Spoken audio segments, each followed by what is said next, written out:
ঘূর্ণিঝড় মিথিলির কবলে পড়ে ২ বছর আগে হারিয়ে যান বরগুনার ১৭ জেলে। দীর্ঘদিন ধরে তাদের কোনো খোঁজ না পেয়ে মৃত্যুর শোকও পালন করেছিল পরিবার। তবে চাঞ্চল্যকর তথ্য হলো বেঁচে আছেন ওই ১৭ জেলে। কারাবন্দী রয়েছেন ভারতের গুজরাটের কারাগারে। বরগুনার প্রতিনিধি মোহাম্মদ মাসুম বিল্লার পাঠানো তথ্যচিত্রে বিস্তারিত। ২০২৩ সালের নভেম্বর মাসে বরগুনার পাথরঘাটার চরদুয়ানি এলাকা থেকে ১৭ জন জেলে বঙ্গোপসাগরে মাছ ধরতে গিয়ে ঘূর্ণিঝড় মিথিলির কবলে পড়ে নিখোঁজ হন। তাদের সঙ্গে ছিল এফবি এলাহি ভরসা নামের মাছ ধরার ট্রলার। দিন যায়, সপ্তাহ পেরোয়, মাস ও বছরও চলে যায়, কোনো খোঁজ মেলে না তাদের। স্বজনরা ধীরে ধীরে আশা হারিয়ে শোক পালন শুরু করে দেন।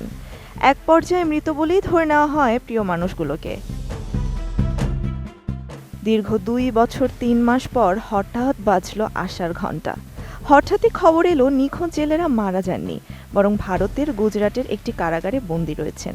এই খবরটি স্বজনদের মধ্যে আনন্দের জন্ম দিলেও নিখোঁজদের ফিরে পাওয়ার নিশ্চয়তা নিয়ে তারা সন্দিহান। দাবি জানান তাদের যেন দ্রুত ফিরিয়ে আনার ব্যবস্থা করেন সরকার। আমরা তো পুরো আনন্দ, সবাই গ্রামবাসী সবাই আনন্দ হুনিয়া, যে কোনো সবাই কথায় কইছে আর হয়তো বাঁচছে নাই, কোনো খোঁজ খবর নাই। আমরা তো কইছি যে আমাকে মনে তো কইছে যে আছে বাঁচছে। এখন যখন সবাই খবর পাইছে, এলাকাবাসী, দেশবাসী, গ্রামবাসী সবাই তো একটা আনন্দ হয়েছে। মরখালি গেছে এই ঘুন্ডিজারে গেছে, কিন্তু শুনছি যে এরা বাচ্চা আছে। এক কথা হইনি, আমরা তো খুব আনন্দিত হয়েছি, কিন্তু এখন বর্তমানে কোনো কিছু পাইতে আসি না। কারণ সরকারের কাছে আমার আবেদন এই যে এগো যদি আল্লাহ বাছাই দিয়ে রাখতে থাকে, তা আমাকে একটু তাকে সাক্ষাৎ করি আনিয়ে দেও। ফিনিশ আপনার ঘরবাড়ি ও আঙ্গিনার সকল কীট পতঙ্গ ধ্বংস করে। সম্প্রতি মৎস্য অধিদপ্তরের ইলিশ সম্পদ উন্নয়ন ও ব্যবস্থাপনা প্রকল্প বরগুনা জেলার পুলিশের বিশেষ শাখায় একটি তালিকা পাঠায়। তালিকায় নিশ্চিত করা হয় নিখোঁজ জেলেরা কারাগারে বন্দী রয়েছেন। এরপর পরিবারগুলোর সঙ্গে যোগাযোগ করে প্রয়োজনীয় কাগজপত্র সংগ্রহ করে সেগুলো ঢাকায় পাঠানো হয়েছে। তবে সন্ধান পাওয়ার ২ মাস পেরিয়ে গেলেও এখনও স্বজনরা তাদের ফেরত পাননি। এখন শুধু অপেক্ষা কূটনৈতিক প্রক্রিয়া পেরিয়ে দেশে ফেরানোর। সরকার যেন দ্রুত এ বিষয়ে পদক্ষেপ নেয়, তারই দাবি জানান নিখোঁজদের পরিবার। খবর শুনছি হারা আল্লাহ বাসাই রাখছে, ভারত গুজরাট আছে, এই খবর আমাকে তত্ত্ব আইছে।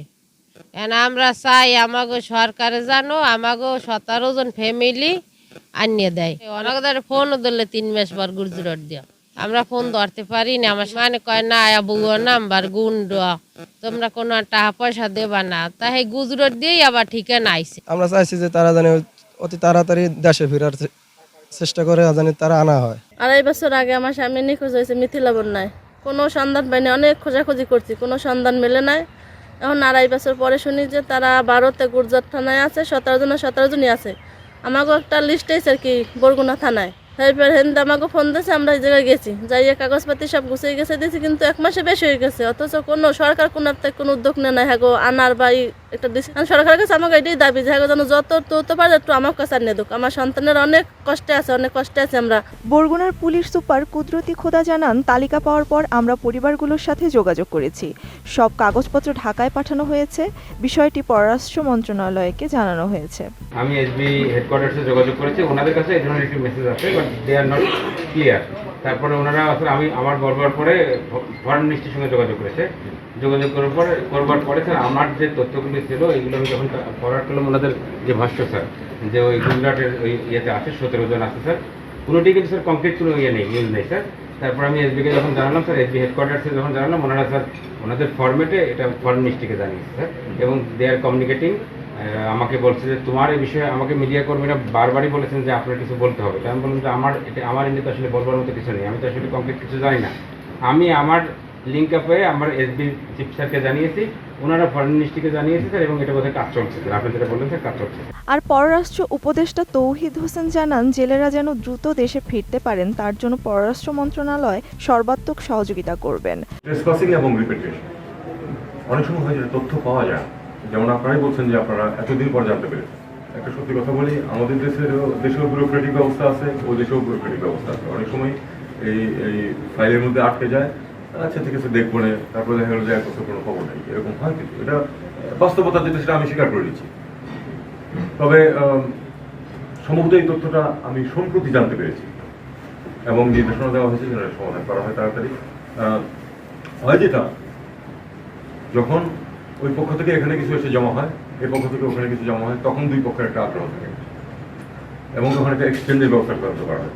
আমার জানা মতে সম্প্রতি কিছুদিন আগে একটা এক্সচেঞ্জ হয়েছে। তো এই বিষয়টা আমি দেখব। বরগুনার 17 জেলের জীবিত থাকার খবর শুধু একটি সংবাদ নয়, এ যেন শত দুঃখের মাঝেও আসার নতুন আলো। এখন শুধু অপেক্ষা আইনি প্রক্রিয়া শেষ করে কখন ঘরে ফিরবেন তারা। Desk report, ATN news.